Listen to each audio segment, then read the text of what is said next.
출애굽기 23장입니다.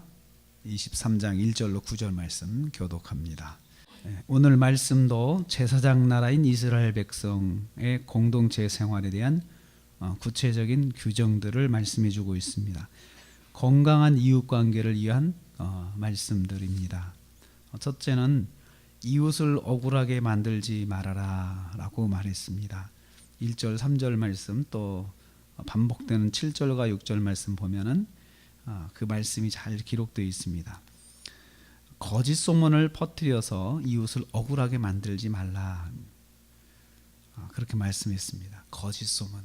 사회가 이 거짓 소문, 거짓 뉴스 만들어 가지고 사람을 억울하게 만들지 말라라는 것입니다.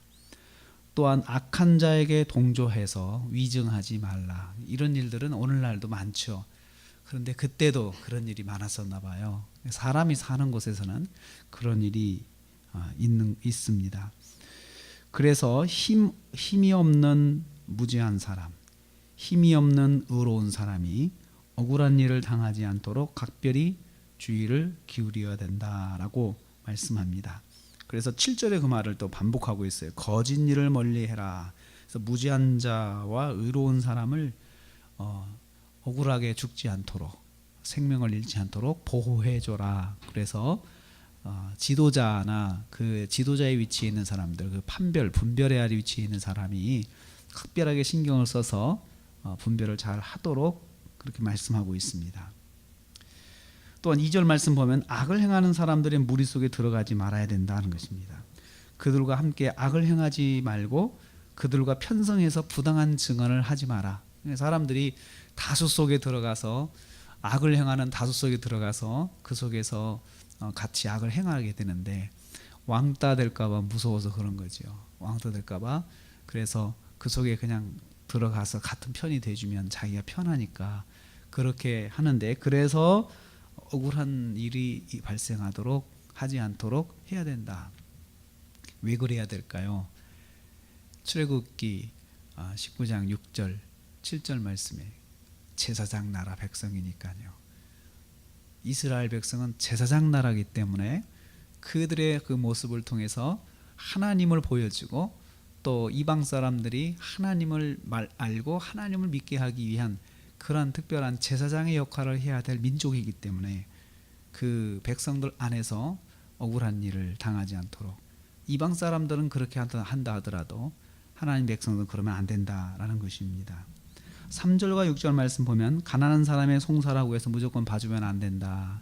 가난하다고 해서 무조건 봐주지 말고 정말 바른가 옳은가 시비를 분명히 따지라는 것입니다. 그래서 무조건 가난한 자의 편을 들어주는 것을 어떻게 보면 그것이 무조건 좋다고 생각하는 사람들이 많아요. 그래서 사회적 약자라고 해서 다 옳은 건 아니거든요. 사회적 약자라고 해서 무조건 봐주지 말고 그 사람이 그걸 다 옳은 것인지 따져보라는 거죠. 그래서 뭐 인권이라는 이름으로 소수자들이 무조건 옳다고 생각하면 안 된다는 거죠. 그래서 우리 사회가 잘못하면 그 소수자들의 무조건 선이다라고 하는 그런 공식을 가지려고 하는 것 같아요. 그래서 그것을 잘 따져서 그 무조건 편들지 말고 옳은지 따져서 공평하게 바르게 법을 적용을 해라. 바르게 적용을 해라라고 그렇게 말씀하고 있습니다. 그래서 억울한 사람이 반대로 억울한 사람이 마음을 이렇게 상처받고 그러지 않도록 하라는 것입니다. 두 번째로 재밌는 말씀이 있습니다. 원수의 재산도 보호해줘라. 4절에서 5절 말씀 보면요, 원수가 소유하는 소와 나귀가 길을 잃는 거 봤어요? 내가 이 나귀와 소를 봤는데 주인 없이 유리하고 있어요. 근데 나하고 원수 관계에 있는 그 사람의 소유인 거예요. 그러면 에이 잘 됐다 하고 그렇게 그냥 놔두고 방치하지 말고 그 원수에게로 돌려줘라. 그래서 원수의 것이라 하더라도 재산을 보호해 줄 마음을 가져라. 그렇게 하면 원수 관계에 있던 사람이 조금 마음을 열고 자기하고 대화를 하려고 할 거 아니에요. 근데 어떻게 하든 원수 관계를 끝까지 유지하려고 하지 말고 어떻게 하는 것을 풀어서 관계 회복을 위해서 노력하라는 것입니다. 그리고 원수 관계에 있는 사람, 관계가 좋지 않는 사람의 낙이나 소가 짐을 싣고 가다가 주저앉아 버렸네요. 힘드니까 주저앉잖아요. 그러면 그것 보고도 아이 고소하다, 잘 됐다 이러지 말고 그 나귀가 짐승이 힘들어서 짐을 너무 많이 가져서 힘들어서 그런 거니까 짐승이 짐을 내릴 수 있도록 네가 도와줘라. 그래서 그 원수의 자산도 보호해 주려고 노력을 해라. 그렇게 함으로 해서 관계가 좋지 않은 사람과 관계 회복을 할 수 있도록 노력하라는 것입니다. 그러면 그 사람이 아이 저 사람 내가 참 미워하는 사람인데 내 걸 저렇게 또 봐주네 그러면서 마음을 열고 대화를 하려고 하지 않겠느냐. 그걸 빌미로 해서 뭐 고맙다든지 또 마음이 조금 열린다든지 그렇게 할 수 있는 거 아니냐라고 하면서 끝까지 원수 관계를 유지하는 것은 하나님 나라의 백성으로서 그것은 옳지 않은 것이다 라고 말씀을 하시고 있습니다. 또 바른 판단을 통해서 억울한 사람이 나오지 않도록 힘써야 합니다. 8절 9절 말씀입니다. 뇌물을 받으면 안 되죠. 뇌물을 받고 바른 판단. 우리 사회가 뿌리치 흔들린 그 사건 중에 하나가 뇌물이라고 하는 그 주제가 있어요. 뇌물. 어떻게 하든 뇌물을 통하여서 바른 판단을 하지 않도록 바른 판단을 깨뜨리고 그 잘못된 판단을 하는 것이 뇌물을 주는 것이다라고 합니다. 그래서 뇌물을 주는 건 부정한 돈이나 물건을 주는 걸 말하는데요. 그래서 눈이 어두워지고 바른 판단하지 못하도록 막는 것이 바로 뇌물이다라는 것입니다. 그래서 의로운 자를 억울하게도 할 수 있다. 뇌물을 통해서. 그래서 제사장 나라인 하나님 나라의 백성들 가운데는 억울한 사람이 나오지 않도록 각별하게 신경을 써서 공동체를 유지하라는 것입니다. 또한 사회적 소수인 이방인 나그네를 압제하지 말고 공동체의 구성원과 동일한 대우를 해라. 동일한 대우를 해라. 그래서 우리나라에 외국인 근로자들이 많이 있는데 그 사람들을 억울하게 만들지 말라는 것입니다. 억울하게 만들지 말라. 왜냐하면 너희도 나그네의 삶을 살지 않았느냐. 그때 억울해서 호소할 길이 없어가지고 얼마나 마음 끓이고 살았느냐라고 말씀하시면서 우리는 그렇게 하면 안 된다라고 말씀하십니다. 공동체를 건강하게 지키는 것은 한마디로 이웃을 내 몸처럼 사랑하고 섬기는 것입니다. 그래서 하나님 나라 백성들은 하나님께 예배하는 것을 바르게 또 예배해야 되겠지만 그 예배와 아울러서 성도들끼리의 삶에서 억울한 일이 없도록 바른 판단을 하면서 말씀대로 바르게 적용하면서 잘못된 것은 잘못된 것이고 옳은 것은 옳게 잘 두둔해서 공동체를 건강하게 유지해야 된다라는 것입니다.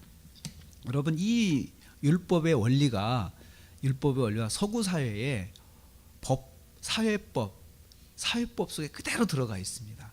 서구 사회에 이것이 우리나라에도 그 법 속에 우리나라도 미국의 법이 영향을 받았는데 그 미국의 법이 바로 이 율법의 원리가 그대로 들어가 있어요. 청교도들이 법을 만들 때.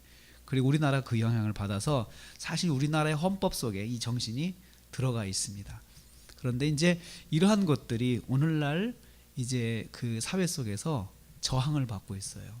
이런 정신을 다 빼는 거예요. 다 빼가려고 하는데 그게 이제 그 사회 운동을 하는 사람들이 기독교적인 요소를 다 빼려고 이렇게 사회 운동을 하면서 그렇게 하고 있습니다. 그것이 사실은 성경이 이 사회에 영향을 미친 것인데 그러한 것들을 저항하고 있는 게 오늘날의 현실입니다.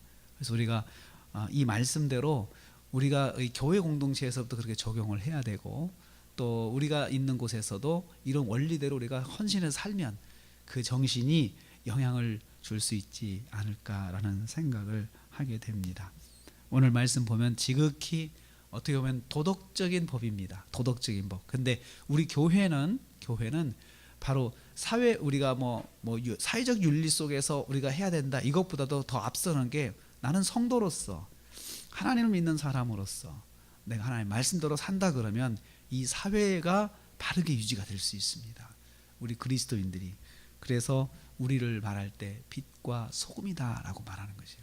사회가 바른 공동체를 유지할 수 있도록 그 속에서 빛의 역할을 감당하고 소금의 역할을 감당해야 되는데 바로 이렇게 사는 것이 빛과 소금이 되는 것입니다. 그리고 이걸 통해서 사람들이 이 사람이 왜 이렇게 살지라고 궁금할 때, 아, 이 사람이 하나님을 믿는구나, 하나님 믿는 사람들이 저러는구나 라는 걸 통해서 제사장의 역할을 감당할 수가 있습니다. 사람들이, 안 믿는 사람들이 하나님께 나오고 하나님께 관심을 가지고 복음을 듣게 되고 하는 그런 다리 역할을 하는 사람들이 바로 제사장 역할을 하는 거예요. 이스라엘 백성은 세계 민족 가운데 제사장 역할을 해서 타민족들이 하나님을 알고 하나님을 믿고 하나님께 나오게 하는 다리 역할을 해야 되겠고, 우리는 오늘날 살면서 말씀으로 살아서 그런 역할을, 제사장의 역할을 감당해야 될 성도라는 것입니다.